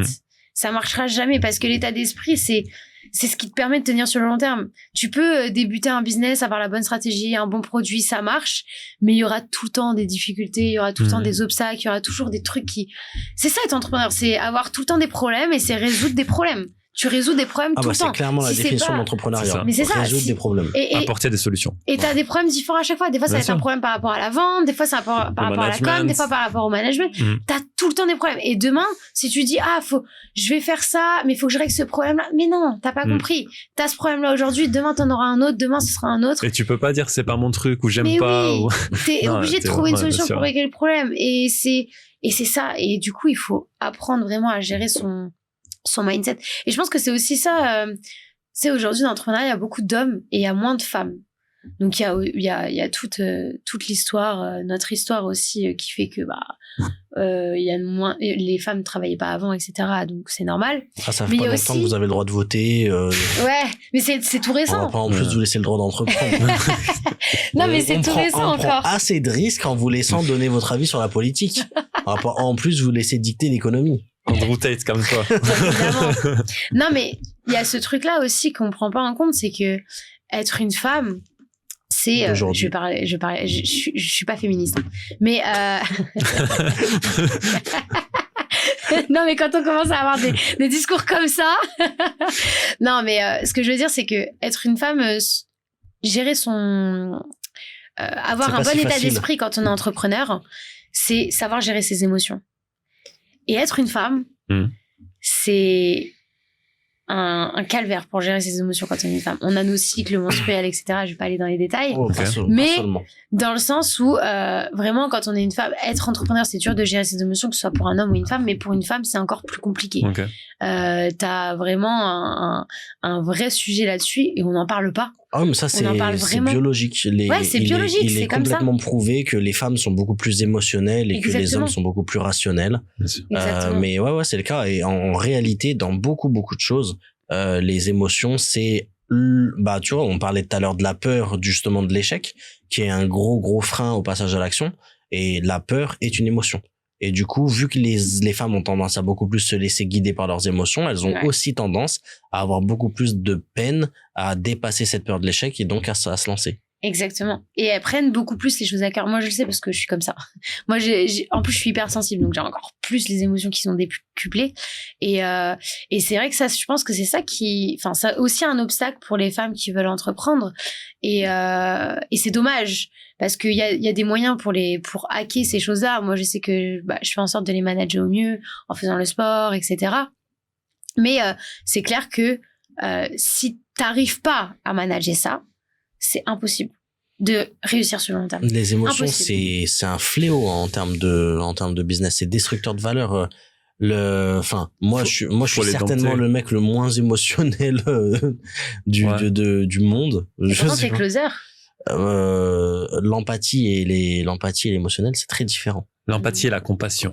Moi, j'arrive à comprendre les émotions des autres, mais j'en ai aucune. Ok. Non, t'en as aucune. C'est pas possible. C'est pas possible. J'en ai très peu. J'ai un parcours de vie qui est extrêmement tumultueux, qui fait que j'ai très très peu d'émotions. Et je suis très détaché des émotions. Et même si j'en ai, j'ai extrêmement de facilité à les ignorer. Mais je vois pas le rapport avec le parcours tumultueux. Ah, si. Parce que tu vois, moi j'ai un parcours très tumultueux et j'ai des émotions énormes. Ouais, mais c'est dans ta façon d'être. En fait, non, c'est dans la manière dont tu appréhendes le parcours tumultueux dont tu passes. Parce qu'en fait, il y a jamais une seule manière d'arriver à un résultat. Il y a autant de manières d'arriver à un résultat qu'il y a d'êtres humains. Le problème, c'est que par exemple, toi, t'es arrivé à passer outre ton passé tumultueux avec ta manière à toi, qui a peut-être été d'extérioriser tes émotions.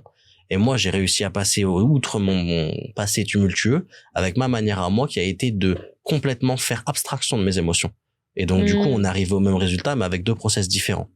Oui, c'est ça, ouais. Et en gros, ce que je voulais dire, c'était que, généralement, si t'essayes de te retourner sur ton passé et que tu regardes comment a été motivé toutes les mauvaises décisions que t'as prises, souvent, les mauvaises décisions, c'est de l'émotion. Il y a une grosse majorité de mauvaises décisions qu'on prend dans la vie qui sont complètement motivées par l'émotionnel. Quand tu te mets en colère, c'est parce que c'est une émotion, c'est la colère, il y a un truc qui va pas, et donc tu laisses ton émotion prendre le dessus, au-dessus de ta logique, du coup, et donc tu te mets en colère et tu dis des conneries.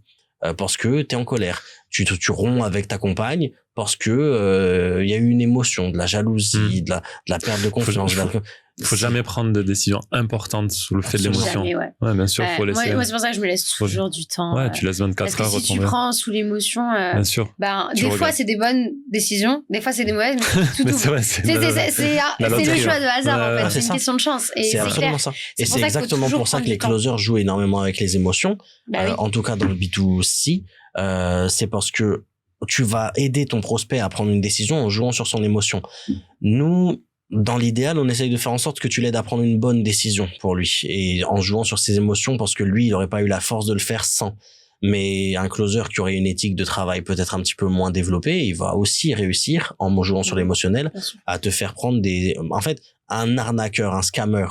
Les mecs devant les gares là ils mettent des billets de 50, c'est de l'émotion aussi, c'est de l'émotion, c'est de la FOMO, c'est le fait d'avoir peur de pas réussir à avoir ce même bénéfice que son complice a eu il y a 5 minutes. Putain, moi aussi je veux gagner 50 balles en faisant ça, c'est facile, je le fais, hop, émotion, prise de décision de merde. Et donc en gros, chaque décision que tu prends sur l'émotion, tu mets 50% de chance de te mettre dans la merde parce que t'as pris une décision émotionnelle. Alors qu'en prenant des décisions uniquement basées sur le rationnel, tu réduis quand même largement la part de chance de prendre une mauvaise décision. Et quand bien même tu prends une mauvaise décision, elle a tellement été réfléchie, analysée, qu'à la fin, tu arrives très facilement à remonter à la raison pour laquelle tu en es arrivé à cette décision-là et à retracer ton parcours de décisionnaire. Et donc, à arriver à trouver la cause et à modifier et donc à aller chercher du résultat plus facilement dans le futur. Mais c'est pour ça qu'il faut apprendre à gérer ses émotions, parce que tu peux pas passer ton temps à attendre de prendre des décisions. La force d'un entrepreneur, c'est de prendre des décisions très rapidement. Et si tu prends trop de temps ou pas assez de temps, c'est pas bon. Il faut avoir un juste milieu. Bien sûr. Mais du coup, c'est pour ça que plus tu... Mais la prise de décision, c'est une compétence qui s'apprend. Bien sûr. Mais plus tu mets des hacks en place... C'est la compétence numéro 1 des CEO. Pour un entrepreneur, prise de décision. De toute façon, une personne qui sait pas prendre des décisions, elle évolue pas d'entrepreneuriat, ça marche pas. Il y a un moment où ça bloque. C'est obligé. Ouais, tu peux pas avancer dans ce milieu-là si tu prends pas de décision. Mais par contre, prendre des décisions rapides, c'est très bien. Après, prendre des décisions rapides et émotionnelles, c'est pas bon. Non. Donc, il faut réussir à... C'est pour ça qu'il faut manager. C'est pour ça qu'il faut vraiment, les manager ou en faire abstraction. Selon les personnes. Ou les dompter, le mieux, parce que des fois, elles peuvent te motiver aussi. Plus les dompter. Moi, je sais que je les... mais moi, pareil, j'apprends à les dompter. Si t'es motivé par une émotion, ton niveau de motivation restera pas longtemps. La rigueur prévaut Elle a dit qu'elle a beaucoup d'émotions. Ouais, mais en fait, je suis pas forcément d'accord avec toi, parce que... t'as changé de business 5 fois. C'est parce que tu te lances dans des business parce que t'as des émotions. Pas forcément. Mais c'est pas forcément ça, tu vois. Genre, quand tu vas avoir... moi, par exemple, j'ai des fortes émotions qui vont m'amener la motivation. Mais c'est dans cette... Et ensuite, t'as aussi des fortes émotions qui te poussent à fermer un business qui finalement aurait pu être rentable parce que t'es plus en accord avec. Elle avait pas trouvé son why, en fait. Ouais, mais c'est pas par rapport à mes émotions. Si, c'est de l'émotionnel. Le fait de se dire je suis plus en accord avec ce que je fais, c'est de l'émotion. Mais c'est pas en gros j'ai arrêté mon business demain parce que j'ai ressenti une émotion. C'est un process que j'ai pris 3 mois de remise en question. C'est pas c'est pas un arrêt à cause d'une émotion, tu vois. Mais la base de ça, c'est que tu te sentais plus. Bah ouais. Donc c'est une émotion, c'est un ressenti. Oui, c'est un ressenti, mais c'est pas prendre une décision par rapport à une émotion, ça n'a rien à voir. Complètement, ça veut dire que la décision, elle a été motivée par une émotion, mais juste que tu as pris du temps pour la conscientiser. Donc en fait, tu as eu une base de prise de décision qui a été poussée par l'émotionnel, et ensuite tu as laissé ton cerveau réfléchir quand même. Donc la prise de décision n'a pas été prise à chaud comme ça, n'importe comment par l'émotion. Elle a été motivée par l'émotion et ensuite conscientisée, revue de manière logique, et tu t'es rendu compte que c'était la bonne décision, rationalisée. Ouais. Donc du coup, ça reste quand même motivé à la base par l'émotion. Moi, dans la même situation, par exemple, qui fait complètement abstraction des émotions, j'ai un business qui fonctionne et avec lequel je suis pas en accord. Tant pis. Bah oui. Pour la simple et bonne raison que il fonctionne. Donc du coup c'est pour ça que je te dis, t'as ouvert peut-être plusieurs business qui ont été à un moment donné motivés par de l'émotion et tu les as peut-être aussi à un moment donné fermés parce que ton émotion te faisait dire que c'était peut-être pas le bon endroit où être. Alors que pour moi le bon endroit où être, c'est l'endroit où on génère de l'argent. Ouais, moi, j'en générais pas à ce moment-là. C'est ça. Donc, peu importe. Mais oui, non, mais après, l'émotion, en fait, pour moi, c'est justement un hack qui me permet de me développer. Quand j'apprends à les dompter, c'est la gestion de tes émotions qui est j'apprends à les dompter, c'est ça, en fait. Et moi, tu vois, j'ai pas des émotions, je vais pas avoir une émotion médium. C'est toujours dans l'extrême. C'est-à-dire que quand ça va à 1000%. Soit dépression. Ouais, voilà, c'est tout l'un ou tout l'autre. Mais du coup, de base, c'était une faiblesse. Mais maintenant, que j'apprends à les manager, etc. Tu vois, maintenant, genre, par exemple, quand je vais avoir une haute émotion, bah, je vais savoir quoi faire pour, justement, la maintenir sur le long terme. Enfin, tu maintiens pas l'émotion.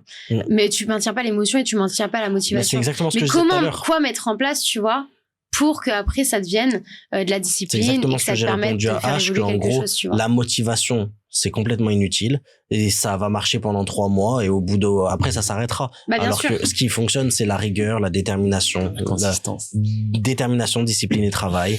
Ouais. En gros, c'est l'émotion en soi, ça s'appelle la motivation, l'envie, l'entrain, tu l'appelles comme tu veux. Ça t'amènera peut-être à passer un cap, mais ça t'amènera pas à rester ou à durer. Alors que si tu décides que c'est le bon moment de te lancer, que tu sais pourquoi et que tu décides de te forcer à faire des trucs peut-être que t'as pas envie de faire en plus, mais que tu le fais de manière rigoureuse, consciente et que tu sais où tu veux aller, t'arrives à des résultats long terme parce que tu manages ton goal et donc tu manages le process des choses que tu mets en place pour y arriver. C'est ça. Et surtout, tu vois, moi, ce que j'ai l'habitude de faire, c'est que dans la période de motivation, moi, j'installe des process, des routines qui me permettent, tu vois, de tenir sur le long terme. Parce que si t'installes pas ça à ce moment-là, c'est foutu. C'est mort. Parce qu'après, tu vas être perdu et ça va pas marcher. Dépend. Il y a des gens pour qui ce moment-là, il n'existe même pas. Enfin, moi, par exemple, j'ai pas de pic de motivation. Enfin, j'ai ni de pic de motivation, ni de baisse de motivation. C'est triste. Non, mais tu vas en parler. Mais c'est triste.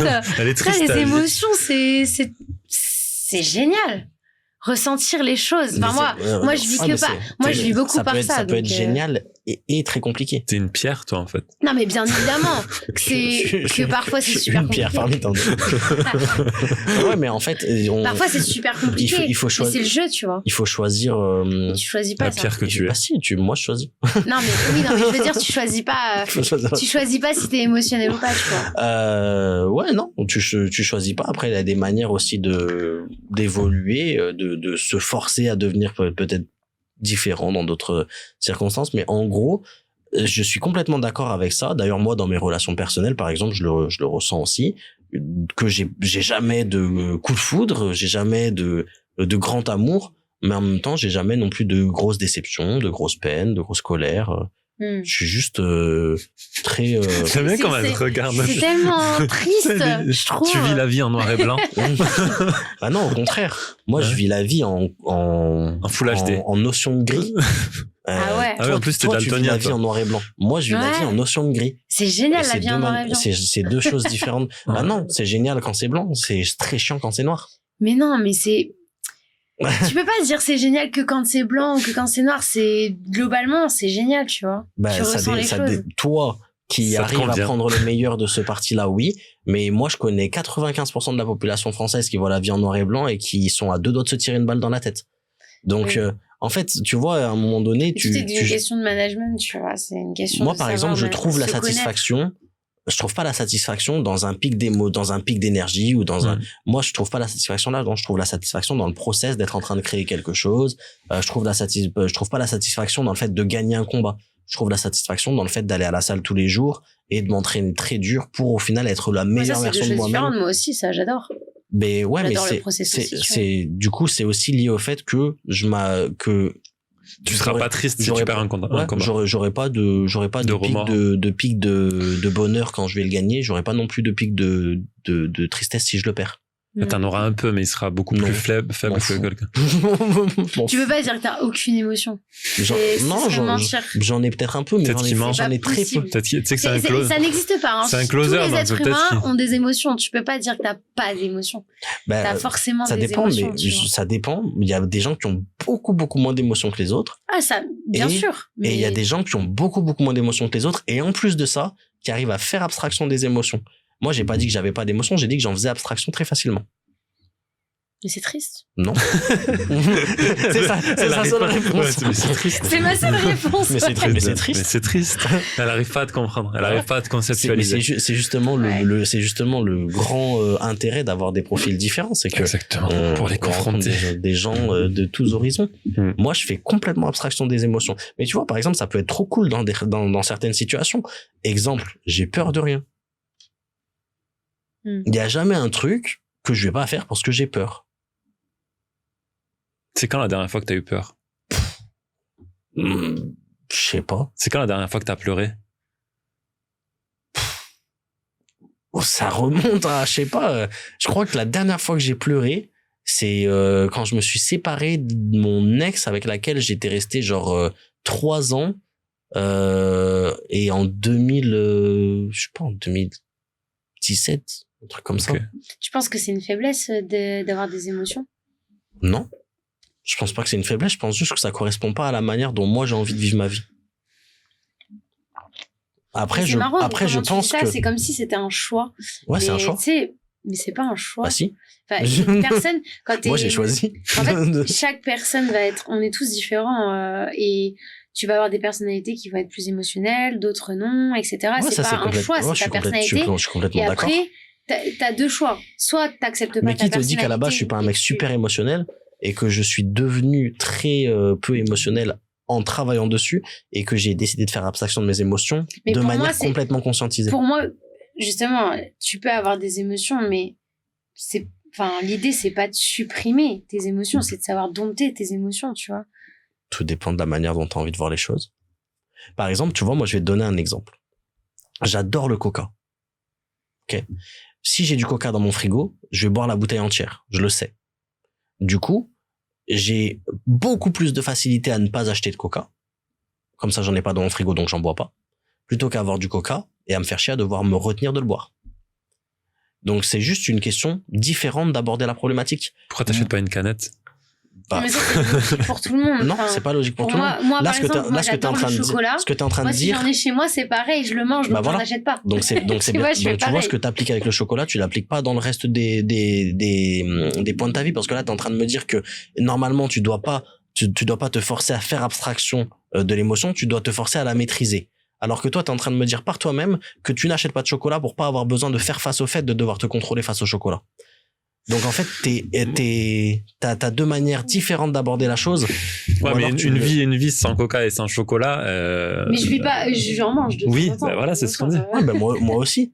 Mais justement, si j'ai envie à un moment donné de boire du coca, bah là par exemple, je me suis fait une gourde de coca.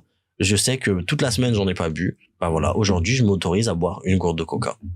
Mais sinon tout le reste du temps, il y aura pas de coca dans mon frigo parce que je sais que s'il y en a, je vais le boire. C'est triste. Mais c'est parce que je suis conscient de mes faiblesses. En fait, je pense que un exemple plus parlant. Je pense que ça vient du fait que je me suis rendu compte que j'avais, en fait, j'ai pris énormément de mauvaises décisions dans ma vie à cause des émotions. À cause des émotions. Ça m'a attiré des problèmes. Je me suis mis dans des situations très compliquées parce que les émotions à un moment donné ont pris le dessus dans ce que je faisais dans ma vie. Et à un moment donné, je me suis rendu compte en fait que j'arrive pas à gérer mes émotions parce qu'elles sont peut-être trop fortes. C'est pour ça que je reviens sur le fait de, c'est pas t'as des émotions, t'as pas d'émotions, c'est j'avais des émotions, elles étaient très fortes, j'arrivais pas à les gérer et du coup j'ai décidé à un moment donné qu'en faire abstraction, c'était la meilleure solution pour pas avoir besoin de les maîtriser. C'est-à-dire t'en fais abstraction, c'est-à-dire tu les ressens et tu les rejettes. J'essaye de me mettre dans des situations où j'ai pas besoin de les ressentir. Et si c'est dans une situation là tout de suite là qui te met dans une émotion de colère, tu c'est de plus en plus rare parce que du coup je le cultive depuis tellement longtemps que je finis par m'habituer à cette manière d'être là et que du coup j'en ai de moins en moins. Mais parce que j'ai fait un effort où en gros à un moment donné, admettons que on va parler de la colère. J'ai eu jusqu'à mes 13 ans, j'étais en colère constamment, tout le temps, pour tout et n'importe quoi. J'ai eu énormément de problèmes judiciaires parce que je cassais la mâchoire à des gens pour aucune raison. Voilà, j'ai passé une vie entière à vivre sous la colère, dans la violence, dans la colère, etc. À un moment donné, j'ai fait des sports de combat, ça m'a beaucoup aidé à me calmer, à me canaliser, peut-être à essayer de maîtriser mes émotions. Et malgré ça, j'avais toujours des problèmes avec la justice, avec les gens, toujours avec de la colère, de l'impulsivité, des choses comme ça. Et donc, à un moment donné, j'ai décidé que j'allais, à partir de ce moment-là, ne plus laisser la place à la colère dans ma vie. Et donc, du coup, peu importe les trucs qui se passent, si c'est un truc qui devrait me mettre en colère, je me mets pas en colère. Quelqu'un qui me crie dessus, je réponds de manière très calme. Et et en fait, au plus je le fais, moins je suis colérique, moins je ressens la colère. Tu pourrais être bouddhiste, toi. Mais du coup, pour moi, c'est pas pour moi, tu fais pas abstraction de tes émotions. Je les ignore. T'as appris à les contrôler, en fait. Non, elles sont toujours là. La personne qui m'insulte, ça me fait quand même chier. J'ai quand même envie de lui mettre une droite, très certainement, mais je fais comme si ça n'existait pas. Ça glisse sur toi. Ouais, voilà. Comme sur une pierre. Et du coup, je fais ça avec tout. Je fais comme si les émotions n'existaient pas. Et au bout d'un moment, tu finis par y accorder tellement peu d'importance qu'elles finissent par ne plus exister. Ou alors être très très peu présentes. Bon, voilà. Joko, c'est triste. Non. Ok. Bon, sur ce, les amis, on a fait un long podcast, là. Ah ouais, quand même. 1h30. Du coup, on va faire le mot de la fin. Ouais. Mélanie. Assieds-toi. Faut que je te parle. J'ai assis. Rassieds-toi une deuxième. Alors, du coup, maintenant, on clôture nos podcasts avec la citation, le mojo, le mantra, la quote, genre que tu répètes tout le temps et que t'adores, et ce sera le mot de la fin. J'en ai pas en tête. Des fois, les gens ils trouvent pas. Juste, ok, j'ai un truc à dire. N'oublions pas qu'on n'a qu'une vie et juste passer à l'action chaque jour, parce que chaque jour vous perdez un jour. C'est ça. Et voilà. Ok, du coup je te donne une quote que tu pourras réutiliser en mot de la fin, c'est: on n'a qu'une seule vie et elle commence le jour où l'on en prend conscience.